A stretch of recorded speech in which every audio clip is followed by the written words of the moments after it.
I know you're scared and you want to go home. I just wanted to look at you. Halo pecinta film horor, gimana kabarnya? Mimin harap kita semua dalam keadaan sehat. Mimin ucapkan selamat datang kembali buat kawan-kawan yang selalu meramaikan channel ini. Dan buat yang baru pertama kali berkunjung, Mimin ucapkan selamat bergabung. Mantap. Kali ini Removie akan mendongengkan sebuah film horor supernatural berjudul The Black Phone tahun 2022. Oke, langsung saja. So, kita buka pintu teaternya.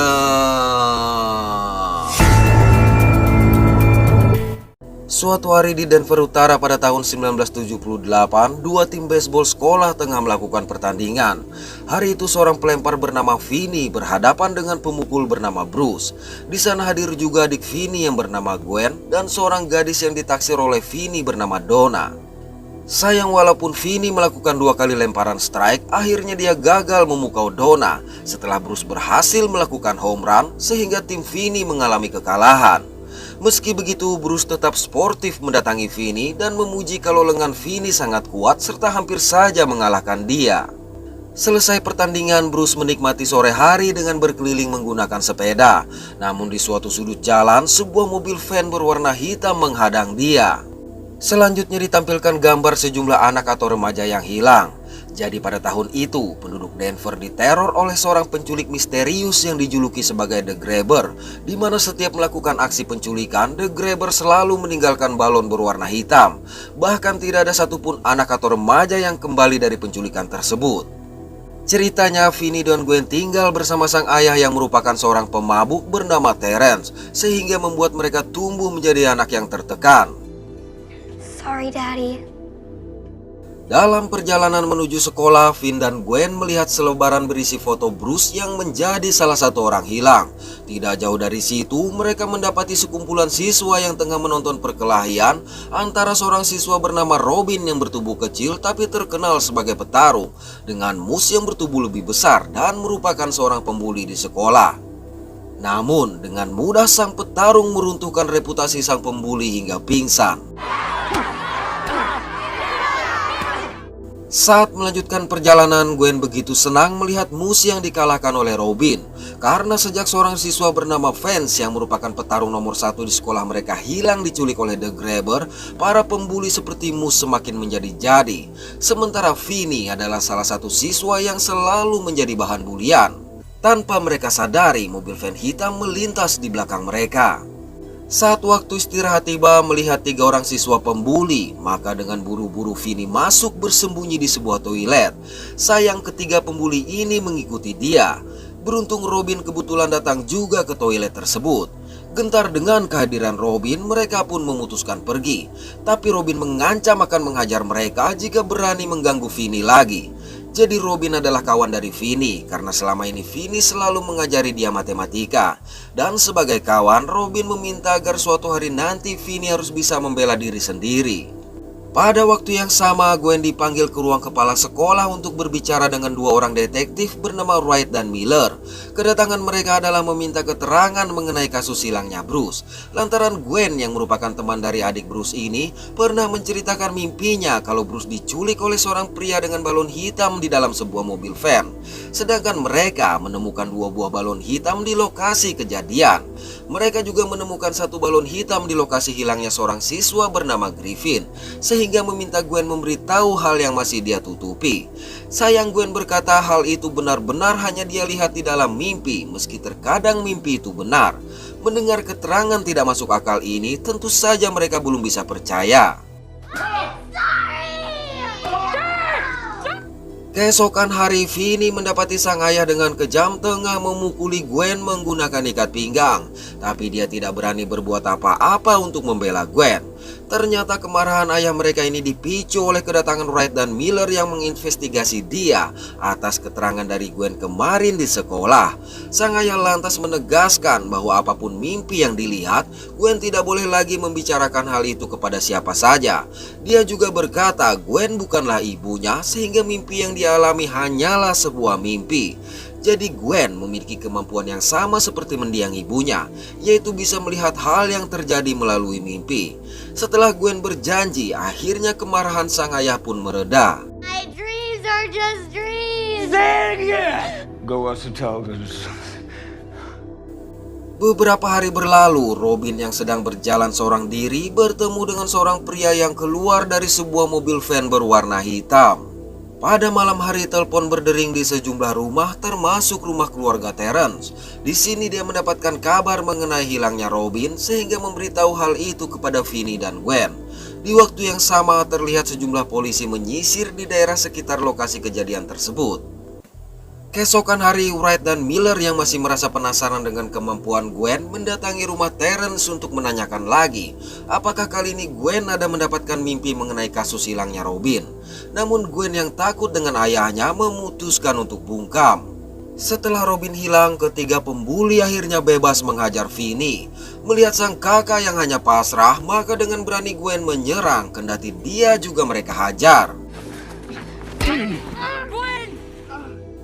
Akibat kejadian yang membuat Vinny menjadi pecundang itu, hampir semua siswa menghindari dia. Namun Donna yang merasa iba masih mau berteman dengan Vinny. Sepulang sekolah, Gwen berpamitan kepada Vinny untuk menginap di rumah temannya. Lantas dalam perjalanan pulang, Vinny melihat sebuah mobil van hitam di mana seorang pria tersandung dan menumpahkan barang-barang yang dia bawa. Oleh sebab itu, Vinny mencoba membantu. Sebagai imbalan, pria yang mengaku sebagai pesulap ini menawarkan untuk menunjukkan sebuah trik sulap kepada Vinny. Tapi saat Vinny melihat balon hitam di dalam mobil, tanpa diduga pria ini menangkap dan membius dia, walaupun Vinny sempat melukai lengan sang pria. Dari situ Vinny yang masih lemah dibawa ke sebuah basement. Kemudian pria bertopeng yang selama ini dijuluki sebagai The Grabber berkata tidak akan menyakiti Vinny meski Vinny telah melukai lengannya. Namun ucapan The Grabber terhenti akibat telepon di lantai atas berdering sehingga meninggalkan Vinny seorang diri. Lalu dengan bermodal mainan roket yang dia gunakan untuk melukai The Grabber tadi, Vinny berniat kabur. Malang pintu besi tersebut terkunci dari luar. Melihat sebuah telepon, Vinny mencoba menggunakan, namun rupanya kabel telepon telah terputus. Pada malam hari di rumah temannya, Gwen mendapatkan telepon dari sang ayah yang menanyakan keberadaan Vinny. Merasa ada yang tidak beres, sontak dengan panik Gwen berlari pulang. Ternyata benar, para polisi sedang mencoba memintai keterangan kepada ayah Gwen. Di basement, Vinny terbangun akibat sempat mendengar suara dari telepon rusak. Saat Vinny mengangkat telepon tersebut, rupanya The Grabber sudah ada di depan pintu dan memberitahu kalau telepon itu sudah tidak berfungsi sejak dia masih kecil. Di sini The Grabber berkata dia akan mengurung Vinny untuk sementara waktu karena ada hal yang mengacaukan rencananya. Mendengar itu, secara cerdas Vinny memancing The Grabber untuk mengungkapkan hal tersebut dengan mengancam akan berteriak. Benar saja, The Grabber yang terpancing tidak sengaja mengucapkan bahwa orang yang ada di atas tidak akan mendengar suara Vinny lantaran basement dirancang kedap suara. Menyadari hal ini, Vinny kembali mencoba memancing agar The Grabber mengakui kalau telah menghabisi Bruce dan Robin. Namun kali ini The Grabber tidak terpancing dan mengatakan pelakunya adalah orang lain. Sedangkan dia tidak akan pernah memaksa Vince untuk melakukan hal yang tidak disukai. Sebelum pergi, The Grabber memberitahu kalau telepon tersebut memang pernah berdering tapi tidak ada orang yang menghubungi. Sepeninggalan The Grabber, Vinny pun berteriak sekencang-kencangnya. Malang basement ini benar-benar kedap suara. Melihat sebuah jendela, Vinny berusaha memanjat. Sayang usaha ini juga sia-sia. Manakala Vinny mulai putus asa, tiba-tiba telepon berdering. Dengan rasa penasaran, Vinny mencoba mengangkat, tapi tidak ada suara siapa-siapa. Selang beberapa waktu, telepon kembali berdering sehingga membuat Vinny sangat ketakutan. Namun rasa penasaran mendorong dia untuk menerima telepon. Benar saja, secara mengejutkan terdengar suara seseorang dari telepon rusak tersebut hingga sontak membuat Vinny segera menutup telepon. Akibat telepon lagi-lagi berdering tanpa henti, maka dengan rasa takut Vinny mencoba mengangkat. Dari telepon terdengar suara orang yang tidak mengingat namanya sendiri namun mengetahui nama Vinny. Mendengar orang tersebut yang mengucapkan lengan Vinny sangat kuat dan hampir mengalahkan dia, maka Vinny pun menyadari kalau yang menelpon adalah Bruce. Bruce memberitahu bahwa ada keramik longgar di ujung lorong yang bisa dia gali untuk melarikan diri. Lalu telepon terputus. Beralih pada mimpi Gwen tentang penculikan Bruce dan Vinny yang terkurung dalam sebuah rumah sehingga membuat dia terbangun. Oleh sebab itu, Gwen keluar menyusuri komplek untuk mencari rumah yang dia lihat, tapi tidak berhasil menemukannya. Sementara itu, Vinny mencoba membuka keramik yang dikatakan oleh Bruce dan mulai menggali. Dia juga membuang pasir galian ke toilet serta menutup lubang dengan karpet agar tidak ketahuan oleh The Grabber. Keesokan hari, kepala sekolah yang didampingi oleh pihak kepolisian mengumumkan kasus hilangnya Vinny kepada para siswa.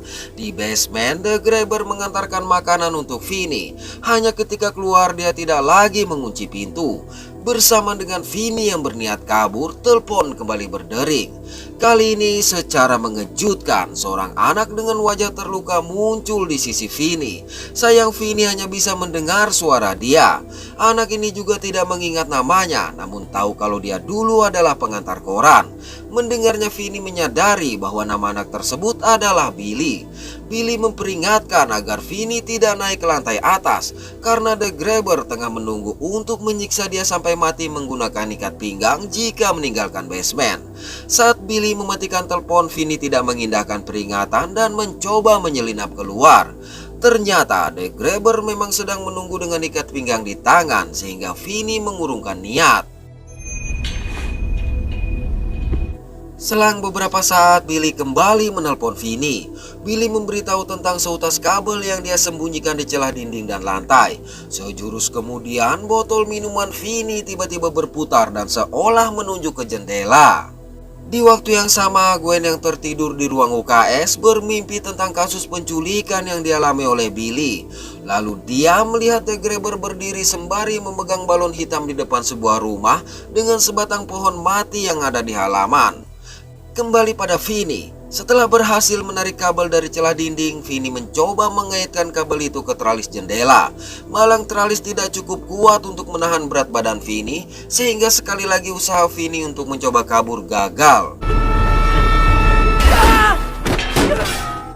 Di rumah, Gwen yang merasa penasaran dengan mimpinya memohon agar sang ayah tidak memarahi dia. Alhasil Terence menceritakan kalau Gwen memiliki kemampuan seperti mendiang ibunya. Yang menjadi masalah yaitu ketika melihat sebuah mimpi, sang ibu merasa yakin mimpi tersebut mengandung arti. Hingga suatu hari hal yang dia lihat di dalam mimpi mendorong dia untuk melakukan bunuh diri. Oleh sebab itulah Terence tidak ingin Gwen bernasib sama. Sementara itu, Wright dan Miller mencoba mendatangi rumah-rumah warga hingga sampai ke sebuah rumah yang ditempati oleh seorang pria bernama Max. Max yang kebetulan tertarik untuk ikut menyelidiki kasus hilangnya anak-anak di daerah tersebut sengaja menginap di rumah milik saudaranya ini. Dia juga sempat berasumsi kalau The Grabber tinggal di daerah yang sama dengan anak-anak yang hilang. Namun melihat serbuk putih di atas meja, kedua detektif menganggap Max sedang kobam. Ternyata tanpa Max sadari, dia menginap di rumah tempat Vinny disekap, di mana berarti The Grabber adalah saudara Max. Beberapa jam berlalu, The Grabber kembali mengantarkan makanan untuk Vinny. Kesempatan ini Vinny gunakan untuk membujuk The Grabber agar melepaskan dia dengan berjanji akan merahasiakan kasus penculikan tersebut. Oleh sebab itu, The Grabber menanyakan nama Vinny untuk menguji apakah Vinny benar-benar bisa menjaga rahasia jika dilepaskan. Lantas Vinny memberitahu kalau dia bernama Tyler. Mendengar ini, setelah melempar sebuah koran berisi berita hilangnya Vinny, The Grabber kembali menutup pintu tanpa dikunci. Tatkala Vinny akan menyelinap keluar, sekali lagi telepon rusak berdering sehingga Vinny mengurungkan niat. Sedangkan di lantai atas, The Grabber memang tengah menunggu dia. Tidak berselang lama, Vinny terbangun mendengar suara tetesan air, di mana Vinny dibuat terkejut melihat sesosok anak tergantung di sudut ruangan dengan darah yang menetes ke lantai. Lalu anak tersebut menunjuk ke arah telepon. Ketika telepon diangkat, sosok tadi pun menghilang. Dari telepon, Vinny mendengar suara seorang anak bernama Griffin yang juga tidak mengingat namanya sendiri. Who? Griffin's side. Probably. Griffin memberitahu kalau sebenarnya The Grabber tidak melakukan pembunuhan begitu saja. Jadi The Grabber membuat sebuah permainan bernama Naughty Boy, di mana setiap anak yang mencoba menyelinap keluar dari basement akan dia habisi di lantai atas. Sedangkan selama ini Vinny tidak mengikuti permainan tersebut dengan bertahan di dalam basement, sehingga The Grabber tidak bisa melanjutkan permainan. Namun khawatir sang saudara yang menginap akan mengetahui penculikan tersebut, maka dia berniat segera menghabisi Vinny. Oleh karenanya Griffin menyarankan agar Vinny bergegas kabur selagi masih ada kesempatan. Untuk melakukan hal tersebut, Griffin menunjukkan sejumlah angka yang dia ukir di tembok. Angka ini merupakan kombinasi dari gembok milik dia yang diambil oleh The Grabber untuk mengunci pintu.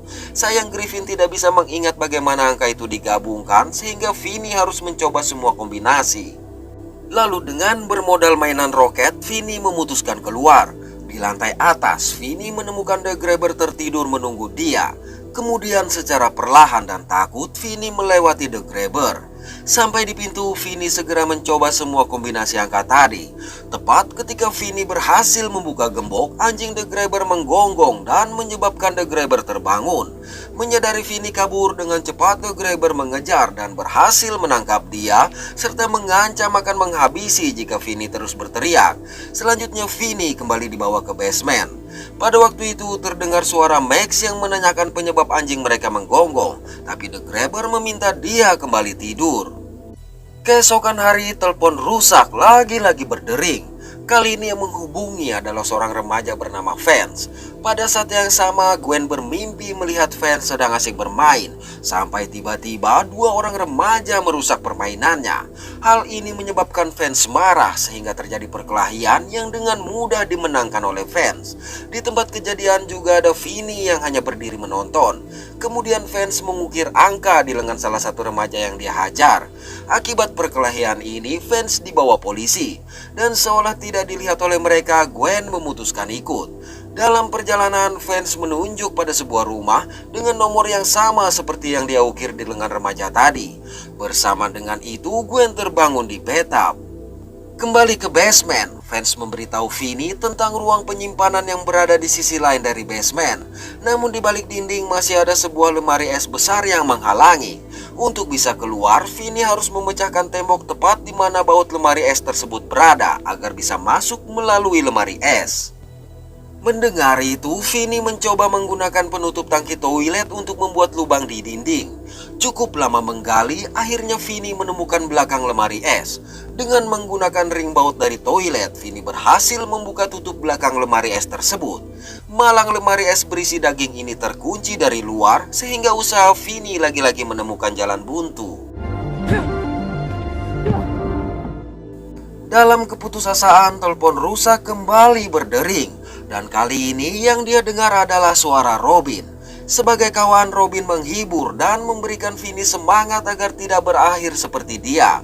Robin mengingatkan kalimat yang pernah dia sampaikan mengenai Vinny yang suatu hari nanti harus bisa membela diri sendiri. Menurut Robin, sekaranglah hari yang dia maksud. Untuk melakukannya, Robin meminta Vinny melepaskan gagang telepon dan mengemasnya dengan pasir yang telah dia gali agar digunakan sebagai senjata. Robin juga melatih Vinny cara bertarung berulang-ulang. Selesai latihan, Robin memberitahu bahwa dari sini Vinny harus melakukannya sendiri dan menggunakan semua yang telah mereka berikan kepada Vinny. Bye, Finn. Bye, Robin. Sementara itu, Gwen berkeliling mencari rumah dengan nomor yang dia lihat di dalam mimpi. Hingga tiba-tiba Billy, Vance, Robin, Bruce, dan Griffin muncul mengejutkan Gwen. Rupanya kemunculan mereka tepat di depan rumah yang dicari oleh Gwen. Melihat itu, dengan cepat Gwen pulang untuk menghubungi Wright dan Miller. Di dalam rumah, Max yang merasa curiga dengan basement memutuskan masuk. Mendapati Vinny yang ada di sana, sontak dia sangat terkejut. Naas bersamaan dengan itu, tanpa Max sadari, Grabber datang menghabisi dia dari belakang. Di luar, para polisi pun berdatangan. Setelah Gwen memberitahu kesamaan rumah itu dengan yang ada di dalam mimpinya, maka Wright, Miller, dan seorang polisi mencoba memeriksa. Di basement, The Grabber memanggil dan mengikat anjingnya untuk menjaga pintu. Ketika The Grabber menyerang, dengan sigap Vinny menghindar dan meloncat melewati lubang yang dia gali atas perintah Bruce. Kemudian menggunakan kabel dari Billy yang dia buat sebagai jebakan, Vinny berhasil menjatuhkan The Grabber ke dalam lubang sehingga menyebabkan kakinya patah membentur tralis yang Vinny tempatkan di sana. Berikutnya dengan gagang telepon dan cara bertarung dari Robin, Vinny menghajar The Grabber. Saat akan dia habisi, tiba-tiba telepon berdering. Melalui telepon terdengar suara anak-anak yang mengejek The Grabber sebelum akhirnya Vinny menghabisi dia. Welcome to the nightmare end of your pathetic little life. Lantas untuk mengalihkan perhatian sang anjing, Vinny menggunakan daging dari lemari es yang dia bongkar atas perintah Vance. Sementara di rumah yang kosong ini mereka menemukan sebuah basement di mana terdapat sejumlah kuburan dan satu kuburan belum terisi. Namun akibat rumah itu kosong, mereka berasumsi The Grabber melakukan aksinya di tempat lain. Pada waktu yang sama dengan mengingat kombinasi dari Griffin, Vinny berhasil membuka gembok. Ternyata Gwen melihat Vinny keluar dari rumah yang berseberangan dengan tempat kuburan ditemukan dan segera berhamburan memeluk erat sang kakak. Menyadari hal itu, Red dan Miller mengajak para polisi memeriksa rumah tersebut. Tidak lama kemudian, ayah mereka pun datang memeluk erat Vinny dan memohon maaf atas perlakuannya selama ini kepada mereka berdua. Pada malam hari, pihak kepolisian mengumumkan tentang penyelamatan Vinny dan ditemukannya 5 mayat siswa yang hilang serta akhir perjalanan The Grabber. Saat hari sekolah tiba, para siswi mulai melirik Vinny. Sedangkan ketiga siswa pembuli justru gentar melihat kehadiran Vinny karena rumor keberhasilannya menghabisi The Grabber. Bahkan Vinny lebih percaya diri menghadapi Donna. Oke, terima kasih sudah menonton sampai pada akhir konten ini. Mohon maaf atas ketidaksempurnaan dari kami. Semoga terhibur dan sehat selalu. Mantap.